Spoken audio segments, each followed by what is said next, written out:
Oh, say, can you see by the dawn's early light what so proudly we hailed at the twilight's last gleaming, whose broad stripes and bright stars through the perilous fight o'er the ramparts we watched were so gallantly streaming, and the rocket's red glares, the bombs bursting in air, gave proof through the night that our flag was still there.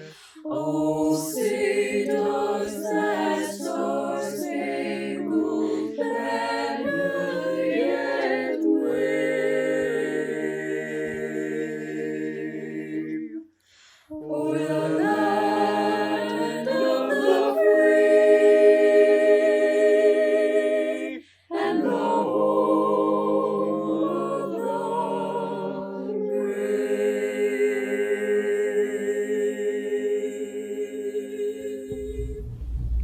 Good evening. On June 7, 1776, Richard Henry Lee of Virginia addressed the Second Continental Congress in Philadelphia to introduce a resolution for independence.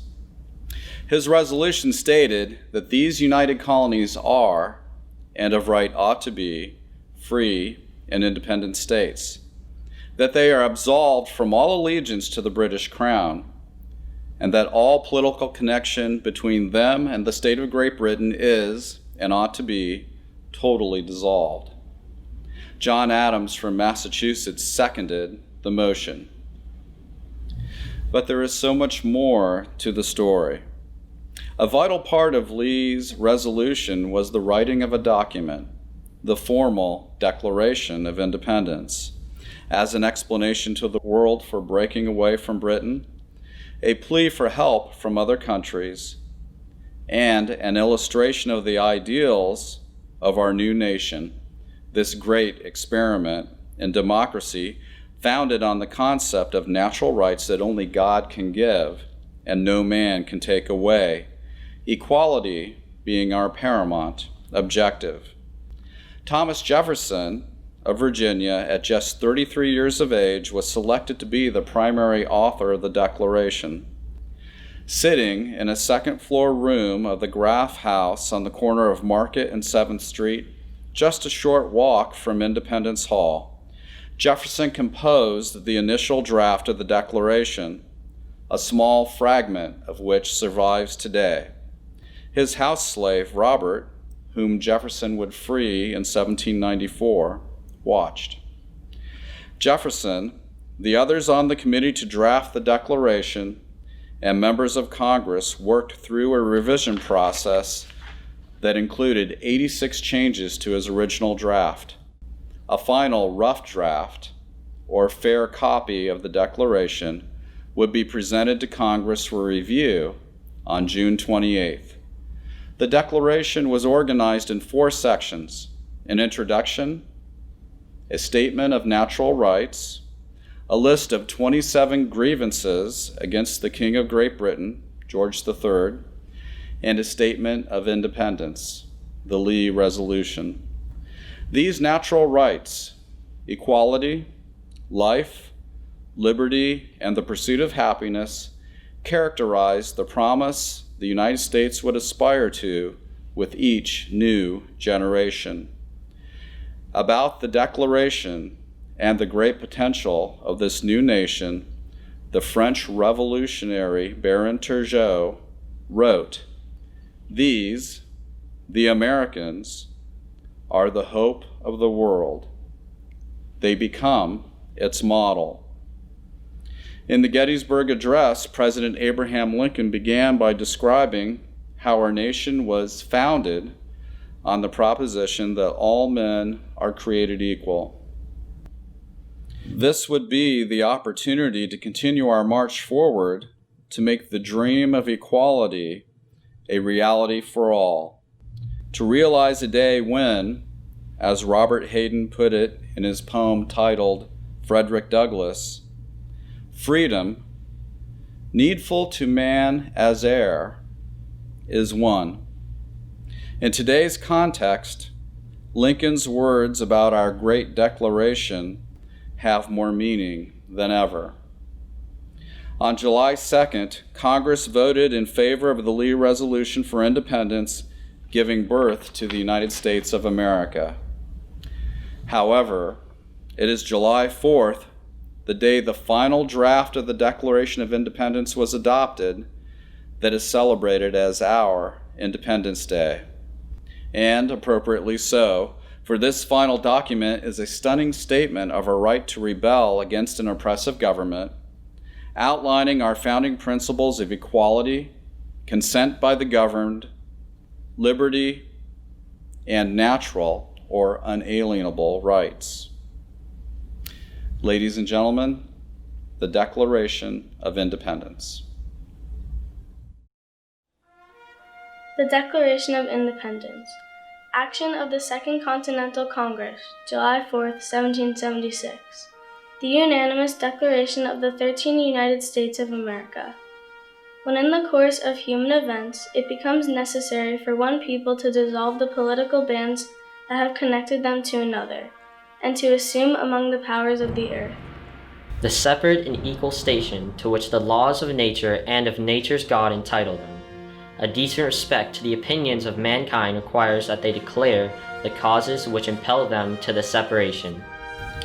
We hold these truths to be self-evident, that all men are created equal, that they are endowed by their Creator with certain unalienable rights, that among these are life, liberty, and the pursuit of happiness, that to secure these rights, governments are instituted among men, deriving their just powers from the consent of the governed, that whenever any form of government becomes destructive of these ends, it is the right of the people to alter or abolish it, and institute new government laying its foundation on such principles and organizing its powers in such a form as to them shall be most likely to affect their safety and happiness.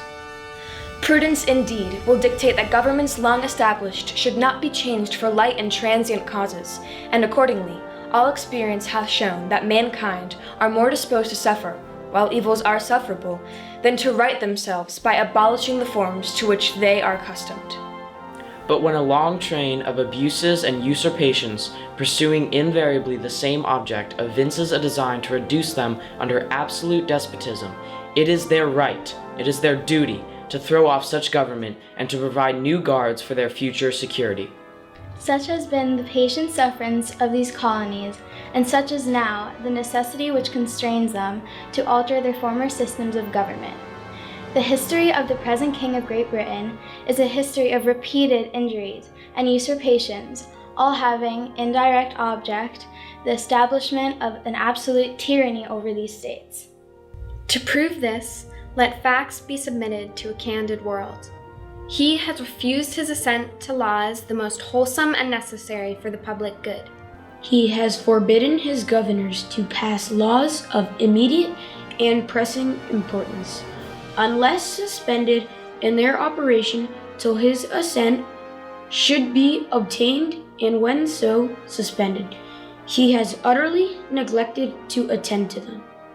He has refused to pass other laws for the accommodation of large districts of people, unless those people would relinquish the right of representation in the legislature, a right inestimable to them and formidable to tyrants only.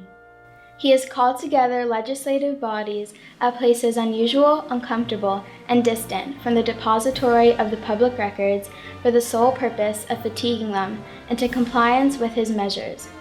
He has dissolved representative houses repeatedly for opposing with manly firmness his invasions on the rights of the people.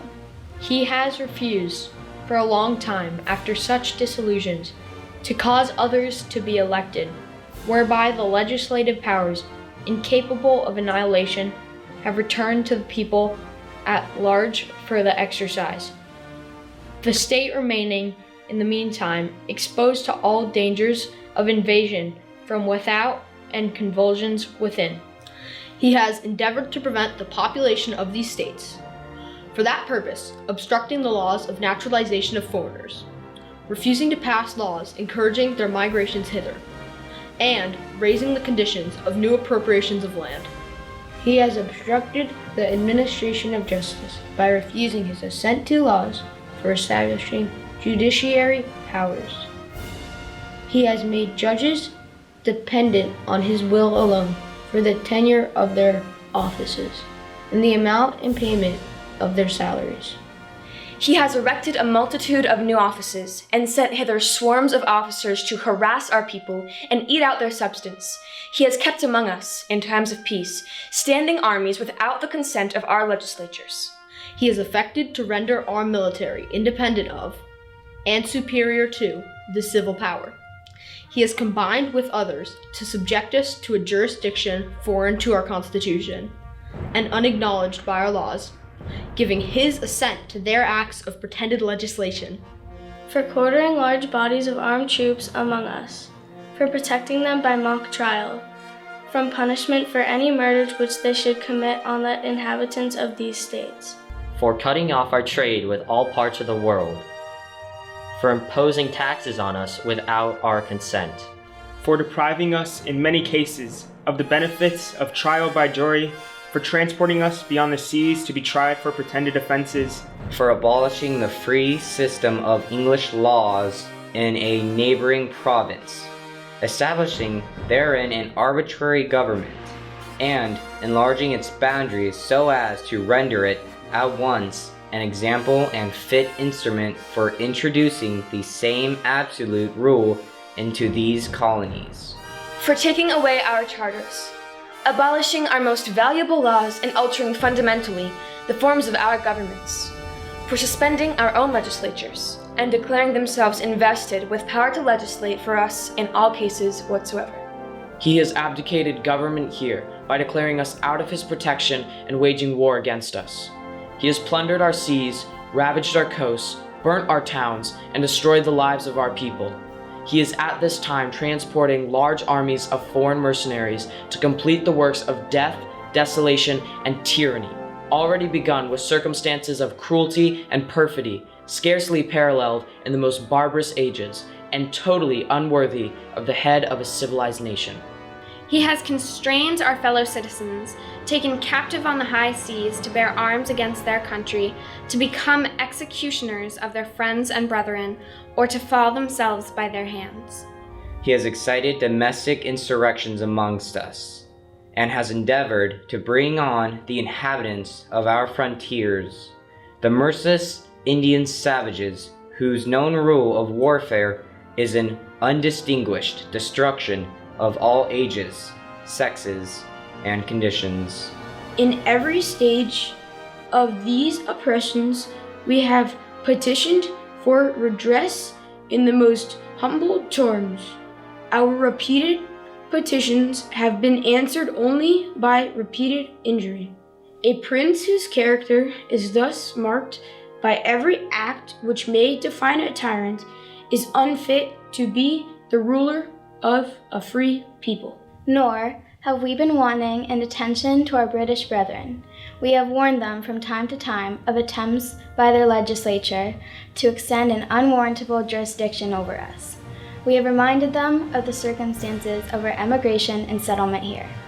We have appealed to their native justice and magnanimity, and we have conjured them, by the ties of our common kindred, to disavow these usurpations which inevitably interrupt our connections and correspondence. They too have been deaf to the voice of justice and consanguinity. We must, therefore, acquiesce in the necessity which denounces our separation and hold them as we hold the rest of mankind, enemies in war, in peace, friends. We, therefore, the representatives of the United States of America, in General Congress, assembled, appealing to the Supreme Judge of the world for the rectitude of our intentions, do in the name and authority of the good people of these colonies, solemnly publish and declare that these united colonies are, and of right ought to be, free and independent states. That they are absolved from all allegiance to the British Crown, and that all political connection between them and the state of Great Britain is and ought to be totally dissolved.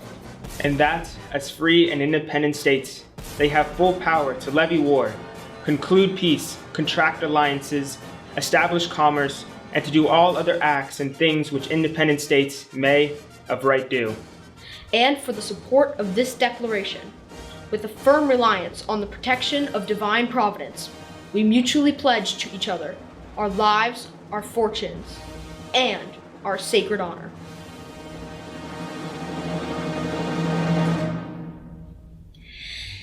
God bless America,